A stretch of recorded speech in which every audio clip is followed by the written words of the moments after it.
Hello बच्चों, कक्षा 10 की अगली एक्सरसाइज हम सॉल्व करने जा रहे हैं। एक्सरसाइज 1.2। और 1.2 सॉल्व करने से पहले हम हर बार की तरह कुछ बेसिक बातें करेंगे और उसके बाद एक्सरसाइज पर आएंगे। तो 1.2 में एक थ्योरम है, पहले मैं आपको उसके बारे में एक जानकारी दे देता हूँ। और वो थ्योरम है क्या? अंकगणित की आधारभूत प्रमेय। अब इसको समझते हैं कि इसका कहने का मतलब क्या है। प्रत्येक भाज्य संख्या को अभाज्य संख्याओं के एक गुणनफल के रूप में व्यक्त किया जा सकता है। अभी पूरी बात समझेंगे हम। तथा यह गुणनखंडन अभाज्य गुणनखंडों के आने वाले क्रम के बिना अद्वितीय होता है। एक बार फिर से पढ़ते हैं। प्रत्येक भाज्य संख्या को अभाज्य संख्याओं के एक गुणनफल के रूप में व्यक्त किया जा सकता है तथा ये गुणनखंडन अभाज्य गुणनखंडों के आने वाले क्रम के बिना अद्वितीय होता है। अब इस थ्योरम को थोड़ा हम समझते हैं कि थ्योरम कह क्या रही है। जैसे मैं एक एग्जांपल दूं आपको, ठीक है। तो एग्जांपल ये होगा, जैसे मैंने कह दिया कि आप 20 को अभाज्य संख्या के रूप में लिखिए। तो हमने इसके पहले प्राइम फैक्टर निकाले। अभाज्य गुणनखंड हो जाएगा 10, 2 पंचे 10 और ये 1। तो अगर मैं कहूँ कि 20 लिखा मैंने 2 गुणे 2 गुणे 5, ठीक है। तो ये थ्योरम यही कह रही है कि अगर प्रत्येक भाज्य संख्या को अभाज्य संख्याओं के गुणनफल के रूप में व्यक्त किया जा सकता है। ये बात तो सही है कि 20 एक अभाज्य संख्या, यानी प्रत्येक भाज्य संख्या आपको कह रहे हैं कि एक अभाज्य गुणनखंड के रूप में लिखा जा सकता है। हाँ, लिखा जा सकता है। साथ में क्रम महत्व नहीं है। क्रम महत्व नहीं मतलब कि जैसे 2 गुणे 2 गुणे 5 लिख दिया तो हम 5 पहले भी लिख सकते हैं। 5 गुणे 2 गुणे 2 ऐसे भी लिख सकते हैं, या 2 गुणे 5 गुणे 2, ठीक है। आना तो उतना ही ना, क्रम महत्व तो नहीं रखता। तो ये थ्योरम यही कह रही है, ठीक है। या ऐसे भी समझ लो, इसका उल्टा भी कह दें कि ऐसी जिसे हम अभाज्य गुणनखंड के रूप में लिख सकते हैं वो एक भाज्य संख्या है, ठीक है। मैं ये बात इसलिए बोल रहा हूँ क्योंकि इस पे बेस्ड हमारी क्वेश्चन है, ठीक है। तो और एक बात और आपको बतानी है कि इससे संबंधित जो है आपका कुछ यहाँ पे फॉर्मूले वगैरह भी हैं। मैं आपको बता देता हूँ फॉर्मूले क्या हैं, ठीक है। देखिए बच्चों, आपका फार्मूला हम यूज में लेंगे, दो संख्याओं का गुणनफल बराबर होता है एलसीएम गुणे एचसीएफ, ठीक है। तो ये आप यह ध्यान रखिएगा। बाकी मेथड हम यूज़ करेंगे, एलसीएम एचसीएफ निकालने के कई मेथड हैं, लेकिन मैं जो सबसे आसान होगा वही मेथड यूज़ करूँगा। अगर उस मेथड से आपको नहीं समझ में आएगा तो बताइएगा, मैं और दूसरा मेथड है उससे बता दूँगा, ठीक है। तो एक्सरसाइज 1.2 के लिए तैयार हैं हम लोग, अब करने चलते हैं। कह रहे हैं एक्सरसाइज 1.2 में निम्नलिखित संख्याओं को अभाज्य गुणनखंडों के गुणनफल के रूप में व्यक्त कीजिए। मतलब सिर्फ आपको अभाज्य गुणनफल के जो है आपको उसके रूप में व्यक्त करना है, ठीक है। तो 140, 156 है, 38, 25, 5005 और 74 दोनों। हम सारे क्वेश्चन करेंगे। तो शुरुआत 140 से करते हैं, ठीक है। चलिए, इसको मैंने पहले लिख लिया था। 140 को अभाज्य गुणनखंड के रूप में लिखना है तो बड़ा आसान है। 2 से शुरू करिए, 2 सत्ते 14, ठीक है। और फिर 2 से काट लीजिए, 2 3 6 हो जाए, 1 बचेगा, 10 हो जाएगा, 2 पंचे 10 हो जाएगा, ठीक। अब ये 2 से तो कटेगा नहीं, 5 से काटते हैं, 5 सत्ते 35 और ये 7 एकम 7। तो इसको हमने अभाज्य गुणनखंडों के रूप में लिख लिया है। लिखने का तरीका ये होगा 140 बराबर 2 गुणे 2 गुणे 5 गुणे 7, बस इतना ही करना है, ठीक है। अगला क्वेश्चन करते हैं 156। 2 से काटेंगे, 2 सत्ते 14 हो जाएगा, 1 बचेगा, 16 हो जाएगा, 2 अठे 16, 2 तिहाई 6, 1 बचेगा, 18 हो जाएगा, दोनों 18 हो जाएगा। 3 से काटेंगे, 3 एकम 3, 3 तिक्का 9 और ये 13 एकम 13। इसको भी ऐसे लिख सकते हैं कि 156 बराबर हो जाएगा 2 गुणे 2 गुणे 3 गुणे 13, ठीक है। नेक्स्ट क्वेश्चन करते हैं हम लोग, थर्ड नंबर 3825। तो इसको 5 से शुरू करते हैं क्योंकि इकाई के स्थान पे 5 है। तो हमें थोड़ा हिंट मिल गया कि हम 5 से काटना ज़्यादा सही रहेगा। 5 सत्ते 35, ठीक है। 3 बचेगा, 32 हो जाएगा, 5 36 2 बचेगा, 25 हो जाएगा, 5 पचे 25। फिर से 5 से काटना रहेगा हमें, 5 एकम 5 हो जाएगा, 2 बचेगा, 26 हो जाएगा, 5 पचे 25, 1 बचेगा 15, 5 तेई 15 हो जाएगा। अब हमें 3 से काटना होगा, 3 पचे 15, 3 एकम 3, अब 51 आ रहा है तो हम 3 से फिर काट लें, 3 एकम 3, 2 बचेगा, 21 हो जाएगा, 3 सते 21, और इसको आखिरी में 17 कर दीजिए। तो इसका अभाज्य गुणनखंड हमारा क्या हो जाएगा, मैं लिख दे रहा हूँ 38, 25 का हमने गुणनखंड निकाला है, 5 गुणे 5, 5 गुणे 5 गुणे 3 गुणे 3, और आखिरी में 17। ठीक है, तो ऐसे ही आपको सारे क्वेश्चन करने हैं। अब अगला क्वेश्चन हम लोग करते हैं। चलिए बच्चों, अगला क्वेश्चन करते हैं हम लोग 5005। ठीक है, तो इसको करने के लिए क्या करेंगे, इकाई के स्थान पे 5 है तो 5 से काटना ज़्यादा सही रहेगा। 5 से ही शुरू करते हैं। 5 एकम 5 0 0 और 5 एकम 5। अब किससे काटा जाए इसको, अब इसको काटेंगे हम लोग 7 से ट्राई करें। 7 एकम 7, 3 बचेगा, 30 हो जाएगा, 7 चौक 28, हाँ 7 से कट जाएगा, 7 एकम 7 हो जाएगा, 3 बचेगा, 30 हो जाएगा, 7 चौक 28, 2 बचेगा, 21 हो जाएगा, 7 त्रिक 21। अब इसको किससे काटना सही रहेगा, इसको 11 से काटेंगे। 11 एकम 11, 3 बचेगा, 33 हो जाएगा, 11 तियाँ 33 हो जाएगा। ठीक है, अब इसके बाद तो सीधा आपको लास्ट आ जाएगा। तो हमारा अभाज्य गुणनखंड क्या आया, 5 गुणे 7 गुणे 11 गुणे 13। इसी प्रकार आप आखिरी क्वेश्चन भी कर सकते हैं। ये कैसे होगा, 5 लिखेंगे 7429, 7429। तो इसको किससे काटना उचित रहेगा, 17 से काटेंगे तो कितना हो जाएगा आपका, 17 चौको 68, और आपका 17 से काटना स्टार्ट करते हैं हम लोग। 17 चौको 68 हो जाएगा आपका, और 68 में 2 4 2 6 62 हो जाएगा। 17 तियाँ 51, 9 और 2 11, 119 हो जाएगा। तो 17 सत्ते 119 हो जाएगा।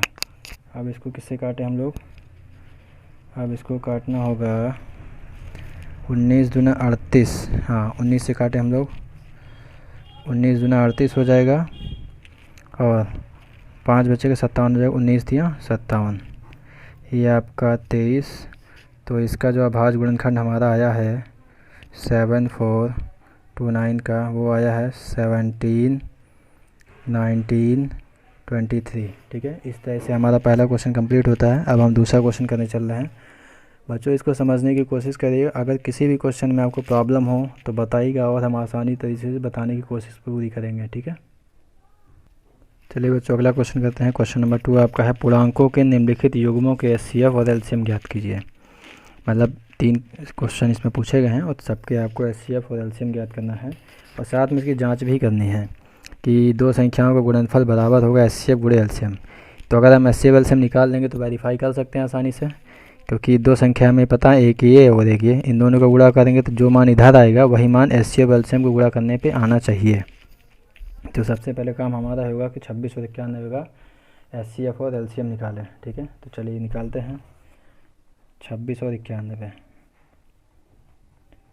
इसको निकालने के कई तरीके हैं, जैसे कि इसको अलग अलग भी निकाल सकते हैं, मैं दोनों एक ही में बताऊंगा। ठीक है, तो पहले टारगेट हमारा रहेगा एचसीएफ निकालने के लिए। ठीक है, अब एचसीएफ निकालने के लिए हम क्या करें, 26 और 91 को दोनों एक साथ लिखेंगे। और देखिए हम क्या करते हैं, जैसे अलग अलग निकालते थे तो इसको अलग निकाल लिया, इसको अलग निकाल लिया, और फिर इनको घातों को तुलना करके एचसीएफ एलसीएम निकाल लेते हैं। एक तरीका एलसीएम वाला हो गया कि एलसीएम में क्या करते थे, मान लीजिए 26 कट रहा है, 91 नहीं कट रहा है, तो 91 को वैसे ही लिख दिया। लेकिन जब एचसीएम निकालने के लिए अब आगे बढ़ेंगे तो कोई ऐसी संख्या पिक करेंगे कि इसको भी काट सके और इसको भी काट सके। जैसे मैं 13 ले रहा हूँ, 13 दूना 26 और 13 सत्ते 91। ये जो संख्या है 13 आपकी 26 को काट रही थी, 91 को काट रही थी। ठीक है, एलसीएम होता तो क्या करते हैं, अगर ये नहीं कट रही होती तो इसको लिख देते वैसे, अभी हम बताएंगे। लेकिन जब एचसीएम निकालने के लिए आप जाएंगे तो कोई ऐसी संख्या सोचिएगा कि दोनों को एक साथ काट सके। ठीक है, अगर एक काट रही एक नहीं कटे तो नहीं काटेंगे। जैसे अगले में देख लीजिए, अब अगर मैं 2 को काटने चल रहा हूँ तो 2 से अगर करूँगा तो 2 तो कट जाएगा, 7 नहीं कटेगा। ठीक है, तो नहीं हो पाएगा। या 7 लेके चलें तो ये कट जाएगा, ये नहीं कटेगा। तो मतलब कि एचसीएफ हमारा कितना आ जाएगा, इससे आगे नहीं जाएंगे हम, 13। ठीक, लेकिन अब अगर हम एलसीएम के लिए चलें, अगर हम यही सॉल्यूशन एलसीएम के लिए चलें तो हमने लिख दिया 26 और 91। अब देखिए 13 से काटें, 13 दूना 26, 13 सत्ते 91। अब 2 एकम 2, 7 नहीं कटा तो वैसे लिख दो, ठीक। एलसीएम में चल सकता है, लेकिन अगर एलसीएम निकालना होता तो हमें दोनों संख्याओं को काटना होगा, ठीक है। अब इन दोनों को मल्टीप्लाई कर लेंगे। एलसीएम हमारा कितना हो जाएगा,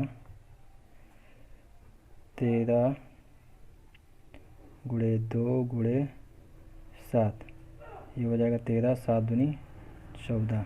अब इन दोनों का मल्टीप्लाई करेंगे तो हो जाएगा 42, 4 बचेगा, 14 14 4 18, 182। तो मतलब कि एलसीएम हमारा कितना आ गया, 182, और एचसीएफ हमारा आया है 13। अभी तो ये दो हो गया, अभी मतलब सॉल्यूशन कंप्लीट नहीं हुआ है। अब हम क्या करेंगे, वेरीफाई करेंगे। तो वेरीफाई कैसे करेंगे, स्टार्टिंग में मैंने आपको फार्मूला बताया था, तो उसी की हेल्प से करेंगे वेरीफाई। देखिए बच्चों, दो संख्याओं का गुणनफल बराबर एलसीएम गुणे एचसीएफ, ठीक है। तो अब दो संख्या हमारे पास कौन कौन सी, 26 और 91। तो हम आरएचएस से पहले लेते हैं, एलएचएस लेते हैं पहले, सॉरी एलएचएस लेते हैं, दो संख्याओं का गुणनफल। तो हम क्या करते हैं, 26 और 91 का गुणा करेंगे। टाइम बचाने के लिए मैंने क्या किया, इन दोनों का गुणा करके पहले ही रख लिया। आएगा आपका 23 और 66, ठीक। अब एचसीएफ देखते हैं कितना आएगा। एचसीएफ क्या होता है, आरएचएस में आपके, आरएचएस में हो जाएगा एचसीएफ गुणे एलसीएम। एचसीएफ आपका कितना निकाला था आपने, 13। ये कितना है आपका, 182। दोनों को गुणा करेंगे तो कितना आ जाएगा, 23 66 आ जाएगा, ठीक है। एलएचएस और आरएचएस दोनों बराबर आ रहे हैं, इसका मतलब कि हमारा ये सॉल्यूशन वेरीफाई भी हो गया है। ये हो जाएगा आपका एलएचएस इक्वल टू आरएचएस, ठीक है। बस यही करना था आपको, ऐसे सारे सॉल्यूशन आपके होंगे। हम अगला सॉल्यूशन करने के लिए चलते हैं। चलिए अगला सॉल्यूशन करते हैं। तो इसका सॉल्यूशन क्या हो जाएगा आपका, दोनों को साथ में लेके चलते हैं। पहले हम चलते हैं एचसीएफ के लिए। एचसीएफ के लिए अगर चलेंगे तो लिखेंगे 510 और 92। 2 से काटें, 2 दूनी 4, 1 बचेगा 11 हो जाएगा, 2 पंचे 10, 1 बचेगा 10 हो जाएगा, 2 पंचे 10 हो जाएगा, ठीक है। और 2 चौके 8, 2 छंग 12। अब देखिए, अगर 2 से काटने चल रहे हैं तो ये कट रहा है, ये नहीं कट रहा है। अगर 5 से काटेंगे तो ये कट रहा है, ये नहीं कट रहा है। तो मतलब इससे आगे हम नहीं जाएंगे, ठीक है। तो हमारा एचसीएफ क्या हो जाएगा, 2 हो जाएगा। मतलब ये इसीलिए टाइम बचाता है ये आपका मेथड, ठीक है। बाकी दूसरा वाला जो है आपका काफ़ी लंबा हो जाएगा, तो वो मैं आपको नहीं बता रहा हूँ। अब एलसीएम के लिए चलेंगे तो कितना हो जाएगा, दोनों साथ में लिखिए, 510 और 92। पहले 2 से काट लीजिए, 2 दूनी 4, 1 बचेगा 11, 2 पंचे 10 और 2 पंचे 10, 2 चौके 8, 2 छंग 12। अब 2 से कट रहा है तो इसको काट लीजिए, इसको ऐसे लिख दीजिए, 2 दूनी 4, 2 3 6। अब देखिए 5 से काटे, ये नहीं कटेगा, इसको ऐसे लिख देंगे हम लोग, 5 पचे 25, 5 एकम 5, और ये 23 नहीं कटा तो ऐसे लिख दीजिए, ठीक है। अभी भी ये देखिए कट सकता है, 3 से कटेगा, 3 एकम 3, 3 एकम 3 हो जाएगा, और 2 बचेगा 21, 3 सते 21, 23 नहीं कटेगा, वैसे लिख दीजिए। और ये 17, 23 नहीं कटेगा, लिख दीजिए 23, और ये 1 हो जाएगा, ठीक है। इस प्रकार आपका जो एलसीएम हो जाएगा वो कितना आएगा, सबको मल्टीप्लाई करेंगे तो हो जाएगा आपका 2 गुणे 2 5 3 17 23, ठीक है। तो इन सब का मल्टीप्लाई करने पे आपको सॉल्यूशन मिलेगा। तो इन दोनों को मल्टीप्लाई करने पे हमें मिलेगा सबको 23,460, ठीक है। टाइम बचाने के मैंने अलग से कर लिया इसको। अब देखिए अभी को पूरा नहीं हुआ, फिर वही चीज़ लिखेंगे कि दोनों संख्याओं को गुणनफल बराबर एचसीएफ गुणे एलसीएम। दोनों संख्याओं का गुणनफल बराबर एचसीएफ गुणे एलसीएम, ठीक है। तो पहले इन दोनों को कर लेते हैं एलएचएस से। क्या हो जाएगा हमारा, संख्याएं हमारी कौन कौन सी, 510 और 92। इन दोनों का मल्टीप्लाई करेंगे, देखते हैं कितना आता है।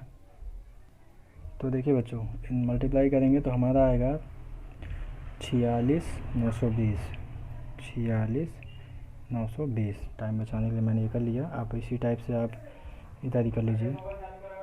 RHS में देखिए क्या है, HCF गुणे LCM। HCF हमने कितना निकाला 2, LCM कितना निकाला 23,460। करेंगे तो इतना ही आएगा आपका 46,920। 46,920। इस प्रकार हम कह सकते हैं कि RHS बराबर हो जाएगा आपका LHS। ठीक है, थर्ड क्वेश्चन करते हैं आपका।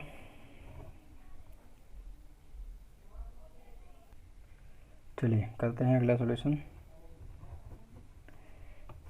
पहले HCF के लिए चलेंगे। तो HCF के लिए हो जाएगा हमारा 336,54।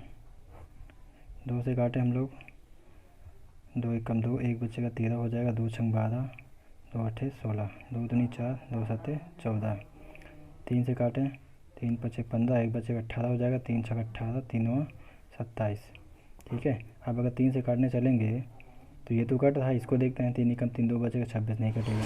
अगर 2 से काटेंगे ये कटेगा, ये नहीं कटेगा, मतलब इससे आगे हम नहीं जा सकते। तो HCF हमारा कितना आ जाएगा 2 गुणे 3 बराबर 6। चलिए LCM के लिए चलते हैं। अब LCM के लिए अगर हम चलेंगे तो 336 और 54, 2 से काटेंगे तो वही चीज़ आ जाएगी कि 168.27। 3 से काटेंगे तो आ जाएगा आपका 3 पचे 15, 3 छक 18, 3 27। 3 से पहले इसको काट लीजिए, तो ये तो कटेगा नहीं, तो 3 तिक्का 9 हो जाएगा। लेकिन ये 56 कटेगा, इसको काटिए। 2 दूनी 4, 1 बचेगा 16 हो जाएगा। 2 अठे 16, 2 दूनी 4 और नहीं 2 एकम 2 हो जाएगा। 2 एकम 2 और 2 चौके 8, 2 सत्ते 14, 7 एकम 7 ये। ठीक है, तो इस तरीके से आपका ये आपका भाज्य गुणनखंड आ गया। इसका LCM निकाल लीजिए, कितना हो जाएगा 2 गुणे 1 2 3, 1 2 3